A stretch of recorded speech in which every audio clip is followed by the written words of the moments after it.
For months, people across the automotive world believed they understood exactly what was happening between Matt Armstrong and Bugatti. The story seemed simple and easy to follow. A YouTube mechanic, known for rebuilding damaged supercars, was trying to fix one of the most complex machines ever made, a Bugatti Veyron. On the other side, there was mate Rimac, the CEO connected to Bugatti through the Rimac Group, who many believe was personally blocking Armstrong from getting the parts he needed. It became a classic internet story. One side was the underdog, a self-made creator working from his garage. The other side was a powerful corporate figure controlling access to rare and expensive components. Naturally, people picked sides. Most viewers supported Armstrong and saw him as someone fighting against an unfair system. But now, everything has changed. In a recent podcast appearance, Armstrong revealed something that completely shifts the narrative. According to him, Rimac may not have been the one making the final decision at all. Instead, there may have been another person inside Bugatti, someone behind the scenes, who was actually responsible. This new detail doesn't just change one part of the story. It forces us to question everything we thought we knew. It also shows how quickly online narratives can form and how easily they can be wrong. What looked like a simple conflict between two individuals may actually be something much bigger, involving corporate systems, risk management, and decisions made far above public view. And once you start looking at the situation from that angle, the entire story begins to feel very different. The reason the original story became so popular is because it followed a pattern that people already understand. It felt like a movie. On one side, you had Matt Armstrong, who built his reputation by fixing cars that most people would consider impossible to repair. His content is relatable, exciting, and often emotional.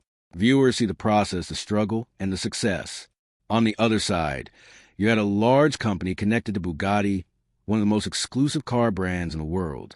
When Armstrong started facing problems getting parts, it was easy for people to assume that someone at the top was blocking him.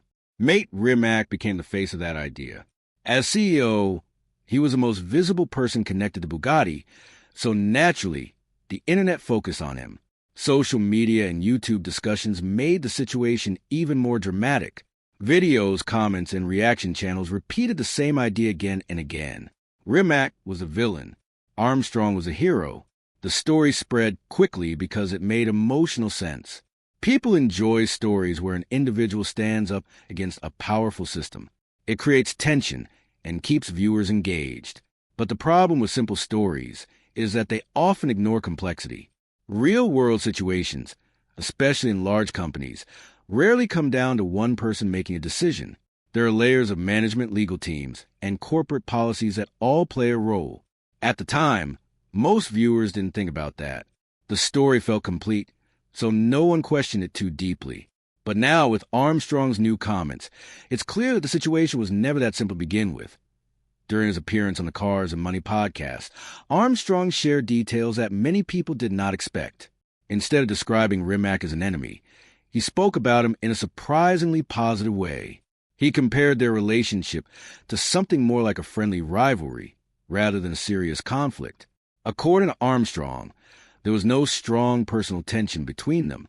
In fact, they share a common interest in cars and had mutual connections in the automotive world.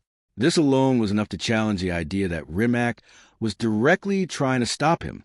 But the most important part of the conversation came when Armstrong talked about a change in communication. At one point, it seemed like progress was being made. There were signs that parts might be supplied, and things were moving in a positive direction. Then suddenly, everything changed. The tone became colder. Communication slowed down, and eventually, it stopped. Armstrong explained that this shift did not feel natural. It did not match the earlier conversations he had experienced. That's when he began to suspect that someone else had stepped in. According to his interpretation, there may have been another person inside Bugatti, possibly a higher or parallel position, who made the final decision to block access. This idea changes the entire situation. It suggests that Rimac may have been involved in the conversation, but not fully in control of the outcome. And if that is true, then the person responsible has remained completely unknown to the public. To understand why this situation is so complicated, it's important to look at how large companies actually operate. In a company like Bugatti, decisions are rarely made by one individual alone. Even a CEO does not act without considering input from multiple departments. There are legal teams, risk managers, brand specialists, and executives who all have a say in important matters. When a situation involves a high-value product like a Bugatti Veyron, the level of caution becomes even higher. These cars are not just vehicles. They represent the brand's image, reputation, and financial interests. If something goes wrong, the impact can be serious. For example, if a rebuilt car were involved in another accident, it could create negative headlines and damage the brand's reputation. Because of this, companies often take a very careful approach. They prefer to control every part of the process, especially when it comes to repairs. Allowing an independent mechanic to access parts might seem simple from the outside, but internally, it can raise many concerns. Legal teams might worry about liability. Brand managers might worry about how the car is presented. Executives might worry about setting a precedent for future cases. When all these factors come together, the final decision can become very different from what any one person originally wanted. This is likely what Armstrong experienced. What felt like a personal interaction at first may have turned into a corporate decision later, influenced by people who were never visible in the conversation.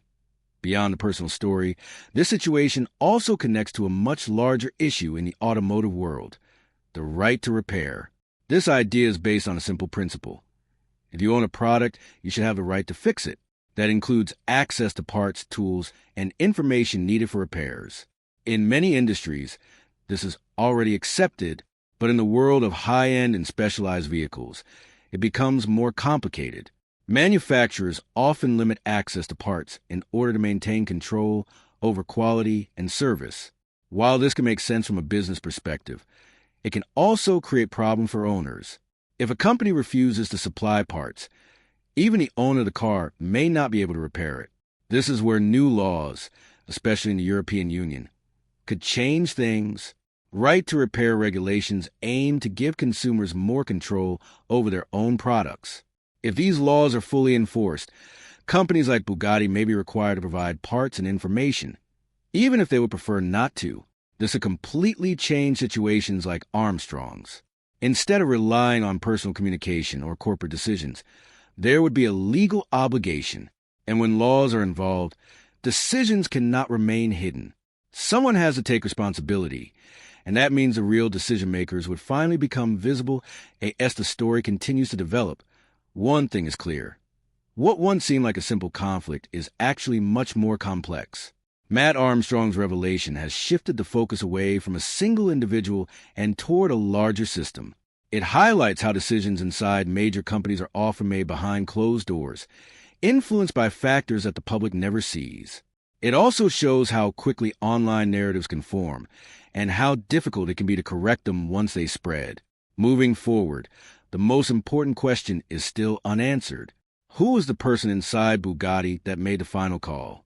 And why did they decide to block access? These questions may not have immediate answers, but they are now part of a much bigger conversation. As right-to-repair laws continue to evolve and public interest grows, there's a strong chance that more details will come to light. When that happens, it won't just change this one story. It could change how the entire automotive industry approaches repairs, ownership, and customer rights. Until then, the situation remains open, and the truth continues to unfold step by step. Once you move past the surface-level drama and start thinking about how decisions are actually made inside large companies, Armstrong's idea about a third person begins to make a lot more sense. In a company like Bugatti, especially one connected to a massive group like Volkswagen, there are layers of authority that most people never see. A CEO may be the public face, but behind that position, there are committees, advisors, and departments that influence major choices. When Armstrong noticed that the tone of communication suddenly changed, it likely wasn't random. In corporate environments, a shift like that usually means a situation has been reviewed at a higher level. For example, a legal team might step in after realizing there could be risks involved. Or a brand protection department might decide that allowing an independent rebuild could damage the company's image if anything goes wrong. These decisions are not emotional. They are calculated based on risk and long-term impact. This is why the communication can feel warm and positive at first, and then suddenly become distant and closed. It's not necessarily because the person you were speaking to change their mind. It's because someone else, often with more authority or responsibility, stepped in and changed the direction. Armstrong's experience fits this pattern very closely. At first, there was hope and movement. Then, without clear explanation, everything stopped. That kind of shift almost always points to a decision being made behind the scenes.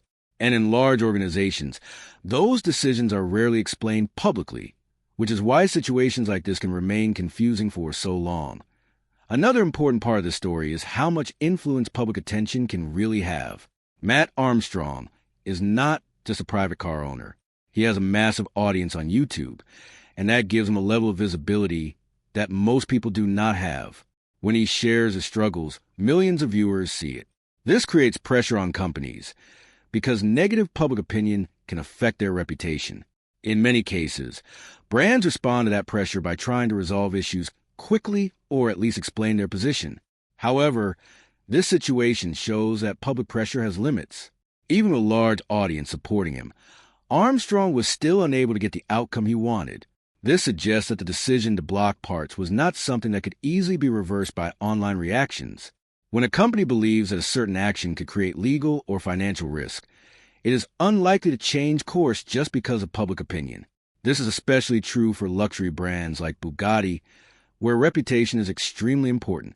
They are used to operating in a controlled environment, dealing with a small number of clients, and maintaining strict standards. From their perspective, responding to public pressure from social media might actually create more problems than it solves. This doesn't mean that Armstrong's audience had no impact at all. It likely brought attention to the issue and may have influenced internal discussions. But in the end, the final decision appears to have been driven by internal priorities rather than external opinions. This highlights an important reality. While social media can amplify a story, it cannot always change the outcome when powerful systems are involved. One of the most interesting aspects of this situation is that it doesn't only affect Matt Armstrong. In fact, his case is just one example of a much wider issue that many car owners face, especially those who own rare or high-end vehicles. There are countless situations where people legally own a car but struggle to repair it because they cannot access the necessary parts or information. Unlike Armstrong, most of these owners do not have a large platform to share their experiences. Their problems remain private, and they often have no choice but to follow the manufacturer's rules. This can lead to frustration and high costs, as they are forced to rely on official service networks that may charge significantly more than independent mechanics. Armstrong's story has brought this issue into the public eye in a way that few others have managed to do. By documenting his rebuild and openly discussing the challenges he faced, he has shown how restrictive the system can be. This has sparked conversations not just among car enthusiasts, but also among policymakers and consumer rights advocates. If more people begin to question why they cannot fully control or repair products they own, it could lead to broader changes in the industry. In this sense, Armstrong's situation is not just about one car or one company. It represents a larger shift in how people think about ownership and control. And as more stories like this come to light, the pressure for change will likely continue to grow. To fully understand why Bugatti or someone within the company might have made the decision to block parts, it's important to consider what they are trying to protect. For a brand like Bugatti, every car is more than just a product. It is a symbol of engineering excellence, luxury, and exclusivity. These cars are built in very limited numbers, and each one carries a reputation that has been carefully developed over many years. If a car is repaired incorrectly or performs poorly after a rebuild, it could reflect badly on the brand, even if Bugatti was not directly involved in the repair. This is why companies often prefer to keep tight control over maintenance and repairs. They want to ensure that every vehicle meets their standards at all times. There's also the issue of safety.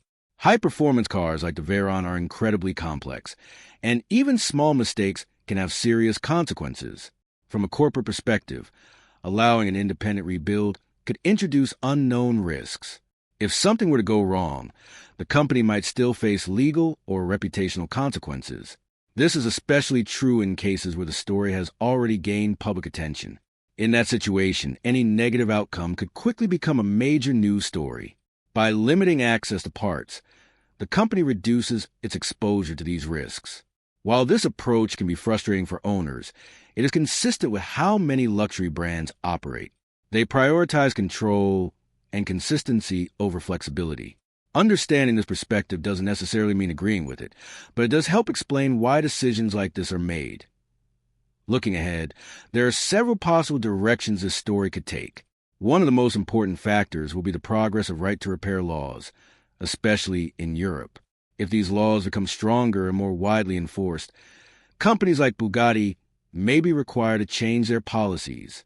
This could mean providing parts, tools, and information to independent mechanics and car owners, even in cases where they would prefer not to. If that happens, situations like Armstrong's could become much less common in the future. Another possibility is that continued public interest will encourage more transparency from companies. As more people ask questions and demand answers, it may become harder for decisions to remain hidden behind corporate structures.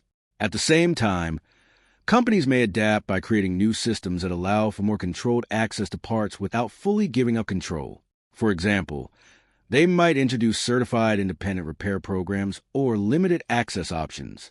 For Armstrong himself, the outcome is still uncertain.